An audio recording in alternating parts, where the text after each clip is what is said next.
Hello everyone students, आज हम एक new chapter class 9th physics में स्टार्ट करेंगे क्योंकि हमने लास्ट वीडियो में कवर किया है मोशन चैप्टर कम्प्लीटली हमारा कंप्लीट हो चुका है। और मुझे जो है कमेंट्स जो आ रहे हैं उसके अकॉर्डिंग ये है कि सभी बच्चों को बहुत अच्छे से समझ में भी आ रहा है। तो स्टूडेंट्स आज हम जो है इस चैप्टर स्टार्ट करेंगे। जो नेक्स्ट चैप्टर है आपकी बुक एनसीईआरटी बुक के according force and laws of motion. Chapter का नेम है students force and laws of motion. Laws of motion students, इस चैप्टर में जैसे कि आप नेम से देख सकते हैं कि ये मोशन आ गया इसमें वर्ड। कहने का मतलब ये है कि हमने जो प्रीवियस चैप्टर पढ़ा है फर्स्ट चैप्टर मोशन, उसका हमें बहुत ज़्यादा बेनिफिट मिलने वाला है इस चैप्टर में, क्योंकि ये जो चैप्टर है वो इंटरकनेक्टेड है। जो चीज़ें हमने लास्ट टाइम पर पढ़ी हैं वही जो है हमें आगे जो है डिटेल में पढ़ना है। तो देखिए इसमें एक नया वर्ड आया है फोर्स। स्टूडेंट्स फोर्स से मोस्टली स्टूडेंट्स जो है अवेयर हैं, क्योंकि क्लास 7-8 में ही जो है फोर्स के बारे में पढ़ लेते हैं। फोर्स जनरली कुछ नहीं है कि हम क्या कहते हैं कि every push and pull on an object is called a force. Suppose that there is a box, एक बॉक्स है, ओके, और इस बॉक्स पर अगर कोई फोर्स लग रहा है किसी भी डायरेक्शन में, आपने इसको पुश कर रहे हैं या पुल कर रहे हैं, मीन्स आप इस पर जो है सपोज करो आपको जो है इसकी पोजीशन चेंज करनी है, इसको इस प्लेस से हटा करके आपको दूसरे प्लेस पर लेकर के जाना है बी पोजीशन पर ए से। तो आपको क्या करना पड़ेगा, इधर से आपको इसको पुश करना पड़ेगा ना, एक्सटर्नली एक फोर्स आप इस पर लगाएंगे, है ना। तो स्टूडेंट्स जो पुश हम इस पर ऑब्जेक्ट पर कर रहे हैं that is called a force. या आप ऐसे कह सकते हो कि अगर आप इधर से फोर्स ना लगा करके इधर से पुश ना कर करके, कोई यहाँ पर पर्सन खड़ा है, उसने क्या किया कि इसको जो है टाई अप किया एक थ्रेड से, ठीक है, इसको टाई अप ऐसे करके, और वो क्या कर रहा है, वो इस डायरेक्शन से स्टूडेंट्स इस डायरेक्शन से इसको पुल कर रहा है। इट मींस कि जब वो इसको पुल कर रहा है that is the person from this side is applying an external force on this object, कि वो इस ऑब्जेक्ट पर एक बाहर की तरफ से जो है फोर्स लगा रहा है। क्लियर है।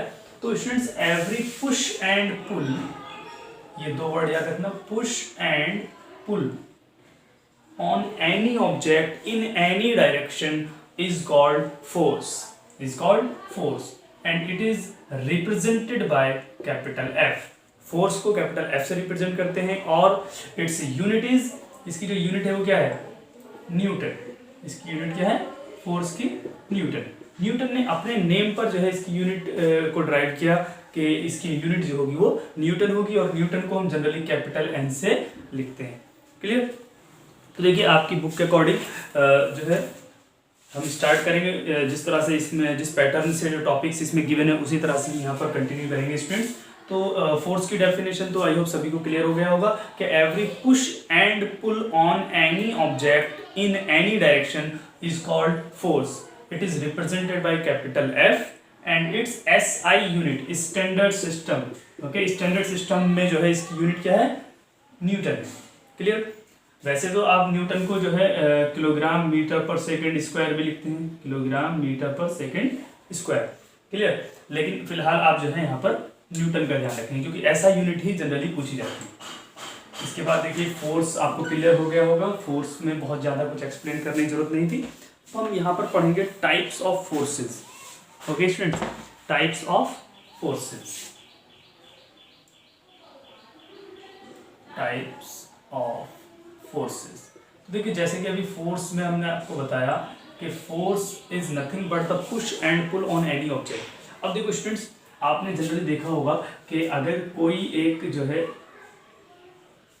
स्प्रिंग है, क्या है, स्प्रिंग, और स्प्रिंग को अगर आप जो है क्या कर रहे हैं, स्ट्रेच कर रहे हैं, मतलब एक फोर्स लगा रहे हैं। सपोज करो ये जो एंड है ये इधर जो है आपका कोई वॉल है, और वॉल में जो है इसको हमने क्या किया हुआ है कि ये इस वॉल में फिक्स है एक एंड। क्लियर। और दूसरे एंड से क्या कर रहे हैं, एक फोर्स लगा रहे हैं इस पर हम एक फोर्स लगा रहे हैं। कितने भी न्यूटन का फोर्स हो सकता है वो 20 न्यूटन का एक फोर्स जो है इस पर लगा रहे हैं। कोई भी उसकी मेजरमेंट हो सकती है। तो स्टूडेंट्स इसके शेप में क्या डिफरेंस आएगा, देखिए जो इसमें ये देख रहे हैं आप कि बहुत ज़्यादा क्लोज हैं, जो इसके टर्न्स हैं स्प्रिंग के बहुत ज़्यादा क्लोज हैं, तो उनमें क्या होगा कि वो गैप जो है बढ़ जाएगा, दैट इज वो इस पोजीशन में आ जाएंगे। देखो क्लियर है। इस तरह से इस स्प्रिंग का शेप हो जाएगा, मीन्स शेप चेंज हो जाएगा। तो हमें यहाँ से एक चीज और मिली कि by applying the force on any object we can change its shape, कि किसी ऑब्जेक्ट का शेप अगर चेंज करना है तो हम उस पर फोर्स लगा करके उसका शेप चेंज कर सकते हैं। और देखिए और बहुत सारे एग्जांपल हैं। आपने देखा होगा कि अगर किसी आयरन या किसी भी आयरन हो या किसी भी मेटल या नॉन मेटल की कोई ऑब्जेक्ट है, तो आप अगर उस पर जो है हैमर अगर मार रहे हैं, बहुत तेजी से उस पर हैमर मार रहे हैं, हथौड़ा मार रहे हैं, तो क्या होता है कि अगर जैसे कि जब स्वॉर्ड बनाते हैं ना, तलवार, तो उसमें भी तो यही होता है कि बहुत ज़्यादा हैवी मटेरियल होता है, उस पर जो है हम फोर्स लगा लगा करके क्या कर देते हैं, उसको बहुत स्लिम कर देते हैं और उसको एक प्रॉपर शेप दे देते हैं स्वॉर्ड का। क्लियर है? तो इसी तरह से हम कह सकते हैं कि बहुत सारी ऑब्जेक्ट ऐसी हैं। देखिए जो ज़्यादा हैवी ऑब्जेक्ट होती हैं उनके लिए ज़्यादा फोर्स की जरूरत होती है शेप चेंज करने की, और जो जिनका जो मतलब वेट होता है, जो कम हैवी होती है, जो सॉलिड में मतलब सॉलिड तो है बट वो इजीली क्या कर रही हैं, मेल्ट हो जा रही हैं या इजीली जो है वो ब्रेक हो जा रही हैं, तो ऐसी ऑब्जेक्ट के लिए हम क्या करते हैं, कम फोर्स लगाते हैं। क्लियर? तो आप एक बात और ध्यान रखना है कि to change the shape of any object we require a force. Okay, दूसरी चीज और देखिए फोर्स कहाँ कहाँ पर यूज होता है। फोर्स क्या है, अभी सपोज करो आप साइकिल चला रहे हैं, सभी जनरली जो है 40 to 70% जो है क्लास 9th बाईसाइकिल से ही आते हैं। तो साइकिल से जब आप घर से आते हो तो होता क्या है कि you are applying a force on the pedals. Okay, आप जो है पेंडल पर क्या लगा रहे हो, एक फोर्स अप्लाई कर रहे हो, और साइकिल क्या कर रही है, वो जो है स्ट्रेट डायरेक्शन में मूव कर जाती है। दूसरी चीज ये है, जब आप साइकिल जो है मूव कर रही है, जिस पाथ पर साइकिल, जिस रोड पर साइकिल मूव कर रही है, तो बेटा इनडायरेक्टली फोर्स वो भी क्या कर रहा है, जो रोड है वो एक फोर्स लगा रहा है, that is called friction force. वो क्या लगाता है, एक फ्रिक्शन फोर्स लगाता है साइकिल के टायर्स पर। अगर फ्रिक्शन ना हो तो मालूम है क्या पोजीशन होगी, स्मूथ फर्श देखा होगा सभी ने, स्मूथ बिल्कुल, उस पर क्या होता है, आपका पैर पड़ेगा, आप स्लिप कर जाओगे, और कुछ दूर जो है स्लिप होने के बाद आप बहुत तेजी से गिरोगे और आपको जो है चोट लग सकती है ऐसी सिचुएशन में। तो फ्रिक्शन फोर्स बहुत जरूरी है स्टूडेंट्स, लाइफ के लिए फ्रिक्शन फोर्स बहुत जरूरी है। तो इसी तरह से हम कह सकते हैं कि ये फ्रिक्शन फोर्स भी, और हाँ एक चीज और, अगर आप इस डायरेक्शन में जा रहे हैं तो फ्रिक्शन फोर्स क्या होगा, अपोजिट डायरेक्शन लगता है। फ्रिक्शन हमेशा किस डायरेक्शन में होता है, अपोजिट। क्यों? क्योंकि friction oppose the motion. Frictional force जो होता है वो मोशन का क्या करता है, अपोज करता है। जैसे वो चाहता है कि जो ऑब्जेक्ट जा रही है उसको रेस्ट में लाया जाए। जैसे आप साइकिल चला रहे हो, आपने ब्रेक अप्लाई किया, तो जब आप ब्रेक अप्लाई करते हो तो कुछ दूर के बाद जाकर के जो है साइकिल रुक जाती है। क्यों रुक जाती है? क्योंकि जैसे ही आप ब्रेक लगा रहे हो तो स्टूडेंट्स जो आपका मोशन था वो स्लो हो जा रहा है, वेलोसिटी कम हो गई है ना, स्पीड कम हो गई साइकिल की, और स्पीड कम होने के साथ क्या है कि जो अर्थ है या जो रोड है वो एक फोर्स लगा रहा है अपोजिट डायरेक्शन में, तब जाकर के आपकी साइकिल या आपकी बाइक। तो स्टूडेंट्स फ्रिक्शनल फोर्स हमने अच्छे से एक्सप्लेन कर दिया, यहाँ पर आपको समझ आ गया होगा। अगर कोई डाउट है तो आप मुझे कमेंट सेक्शन में बता सकते हैं। इसके बाद देखिए एक और यहाँ पर जो है हम फोर्स पढ़ने वाले हैं, जो टाइप ऑफ फोर्सेज में जो हम पढ़ेंगे। तो students there are two types of forces, only there are two types of forces, one is balanced force and other is unbalanced force. आप अपनी बुक में कंटिन्यू देखते रहेंगे बेटा, टॉपिक के हिसाब से हम चल रहे हैं, जो जो चीज़ें आपको समझ आ रही हैं वो ठीक है, और जो समझ में नहीं आ रही हैं उसको आप मुझे बताते रहेंगे कि सर ये चीज़ें जो है आप हमें जो है एक्सप्लेन कर दीजिए, या ये इन चीज़ों में हमें डाउट्स हैं, जिससे कि ये होगा कि आपके जो अंडरस्टैंडिंग पॉइंट्स हैं वो मुझे क्लियर होते जाएंगे कि हाँ क्या क्या चीज़ें आप लोगों को समझ आ रही हैं। तो देखिए इसके बाद हम चलते हैं टाइप्स ऑफ फोर्सेज में। आएगा सबसे पहले balanced force. Okay, balanced force. तो स्टूडेंट्स बैलेंस्ड फोर्स का मीनिंग हुआ कि equal force. Balance force means क्या होगा, इक्वल फोर्स। जैसे देखिए आपने देखा होगा कि कुछ इस तरह से एक जो वुडन पीस होता है ना, जैसे किसी पार्क में अगर आप जाएंगे तो इस टाइप का झूला टाइप होता है कि एक बच्चा इधर बैठा होता है, एक इधर बैठा होता है ना, और यहाँ पर एक इस टाइप से पोल सा होता है, और ये इस पर जो है उनके वेट के अकॉर्डिंग जो है जिसका वेट ज़्यादा होगा उसी तरफ जो है वो डाउनवर्ड डायरेक्शन में चला जाएगा। ठीक है, तो मान लीजिए आप यहाँ पर 20 kg का 20 न्यूटन का वेट हो गया, सॉरी इधर से जो फोर्स लग रहा है, आप ऐसे कहिए जो फोर्स लग रहा है वो 20 न्यूटन लग रहा है। ठीक है, जो बच्चा फोर्स लगा रहा है इस पर वो 20 न्यूटन का लगा रहा है, और इधर जो फोर्स लगा रहा है वो 15 न्यूटन का है, तो यहाँ पर फोर्स कम है। ठीक है। तो इसीलिए ये वाला जिधर फोर्स कम होता है वो अपवर्ड डायरेक्शन में चला जाता है, और एक जो सिचुएशन है वो बिल्कुल स्ट्रेट पोजीशन में है, ठीक है। ये कुछ इस तरह से है। अब इसमें क्या है कि फोर्स क्या लग रहा है, इक्वल फोर्स लग रहा है कि अगर इधर 10 न्यूटन है तो इधर भी 10 न्यूटन है, ओके, दोनों डायरेक्शन में सेम फोर्स लग रहा है। तो ऐसी सिचुएशन को हम कहते हैं बैलेंस्ड सिचुएशन।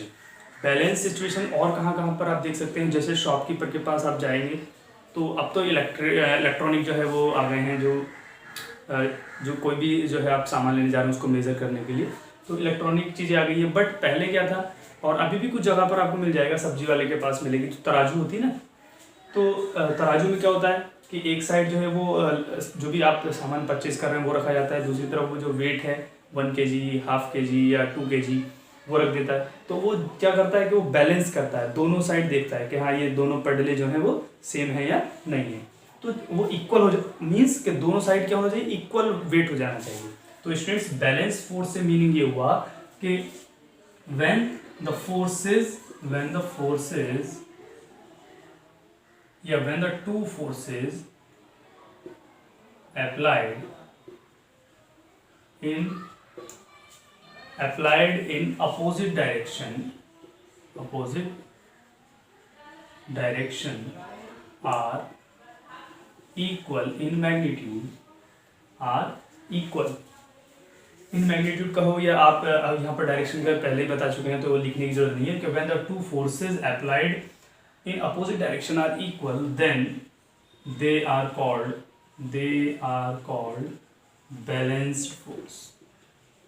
ओके, जब किसी ऑब्जेक्ट पर आप दो फोर्स अपोजिट डायरेक्शन में लगा रहे हो, जैसे एक बॉक्स आप ऐसे समझ लीजिए, एक फोर्स इधर लग रहा है एक इधर लग रहा है, ये F1 है और ये F2 है, ठीक है, अपोजिट डायरेक्शन में फोर्स लगा है, ये इधर लगा रहा है ये इधर लगा रहा है, बट दोनों क्या है, equal in magnitude, means F1 is equal to F2। तो ये मूव करेगा, ये अपनी पोजीशन से मूव ही नहीं करेगा, ये स्टेबल रहेगा यहीं पर। It means both the forces are balanced force. Clear? तो व्हेन द फोर्सेस अप्लाइड, अब देखिए ये यहाँ पर जैसे मैंने लिख दिया अपोजिट डायरेक्शन, ये तो मैंने जनरली एक्सप्लेन करने के लिए क्या है, बट इसमें नेसेसरी नहीं कि डायरेक्शन अपोजिट ही हो, ठीक है। तो हम कहेंगे यहाँ पर when the two forces applied on an object is equal then the force are called balanced force। I hope ये चीजें क्लियर हो गई होंगी। if the force applied on both the object are unbalanced, कैसे फोर्स हो, unbalanced force हो, then sorry unbalanced नहीं कहेंगे यहाँ पर, unbalanced तो सेकंड टाइप है इसका, unbalanced को डिफाइन कैसे करेंगे, unbalanced force। अब देखो इसको डिफाइन कैसे करेंगे कि when the two forces applied on an object are not equal, या आप कह सकते हो are different, then the forces are called unbalanced force. Clear? और उसमें जो कंडीशन होगी that is F1 not equal to F2। I hope ये चीजें क्लियर हो गई होंगी। तो स्टूडेंट्स इस वीडियो में हमने कवर किया है कि बैलेंस फोर्स क्या होता है, टाइप्स ऑफ फोर्सेज क्या होते हैं, फोर्स क्या होता है, उसकी यूनिट क्या होती है। क्लियर? और इनकी जो यूनिट है, देखिए ये टाइप्स हैं फोर्स के, तो इनकी यूनिट भी सेम रहेगी। क्लियर है? ओके स्टूडेंट्स, इसके बाद हम नेक्स्ट वीडियो में कवर करेंगे आगे की चीजें। Thank you very much.